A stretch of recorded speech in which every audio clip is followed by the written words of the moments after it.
Au XVIIIe siècle, l'Empire britannique possède 13 colonies en Amérique du Nord, situées à l'est du territoire, dont les noms ne vous sont bien sûr pas inconnus, puisque la plupart sont devenus plus tard des États.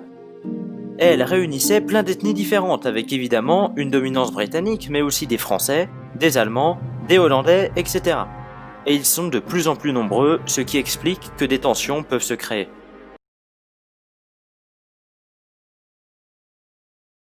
Ainsi, pour renflouer les comptes, ils décident d'augmenter les taxes sur les produits importés dans les colonies, comme le sucre par exemple.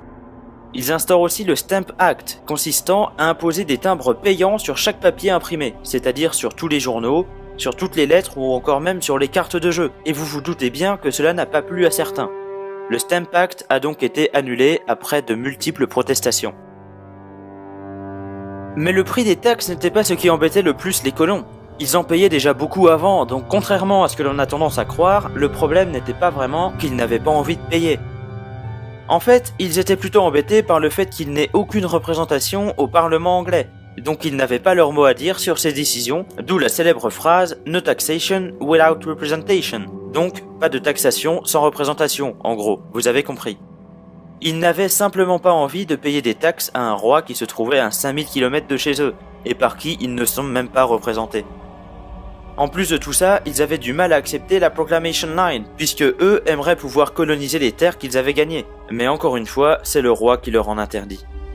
C'est donc là le début d'une révolte des colons contre les Anglais. Il arrive qu'il y ait des émeutes. Par conséquent, le roi envoie des soldats par milliers pour faire régner l'ordre. Imaginez bien que les colons étaient pas très heureux de voir leur ville remplie de soldats. Le 5 mars 1770, à Boston, une émeute démarre entre les colons et les tuniques rouges. Les tuniques rouges, c'est comme ça qu'on appelait les soldats. Durant laquelle 5 personnes sont mortes et des soldats sont blessés. Ce jour est connu comme le massacre de Boston. Elle a fait le tour des colonies assez rapidement en tant que propagande anti-Grande-Bretagne dans certains journaux, ce qui fait réagir un peu tout le monde. Ainsi, toutes ces taxes sont annulées, à l'exception d'une, la taxe sur l'importation du thé. En vrai, cette taxe n'était pas si terrible, puisqu'elle a même permis une baisse du prix du thé. Mais vous voyez, c'est par principe en fait, on ne touche pas au thé. Du coup, le 16 décembre 1773, des colons, déguisés en indiens, se faisant appeler les fils de la liberté, jettent l'équivalent de plusieurs millions de dollars de thé à la mer pour protester contre ces taxes. On se souvient de ce jour comme la Boston Tea Party. Si ce nom vous dit quelque chose, c'est parce que ce nom a été repris par les républicains très conservateurs aujourd'hui. Ouais, c'est pas tout à fait les mêmes. Et alors, qu'ont répondu les Anglais à ça? Bah en fait, l'inverse que ce qui était attendu. Ils ont passé une série de lois appelées par les colons les actes intolérables.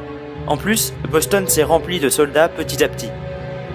Et donc, qu'ont répondu les colonies à ça? La plupart ont ordonné à leurs colons de désobéir les lois, ne pas payer les taxes ou encore de se préparer à la guerre, carrément.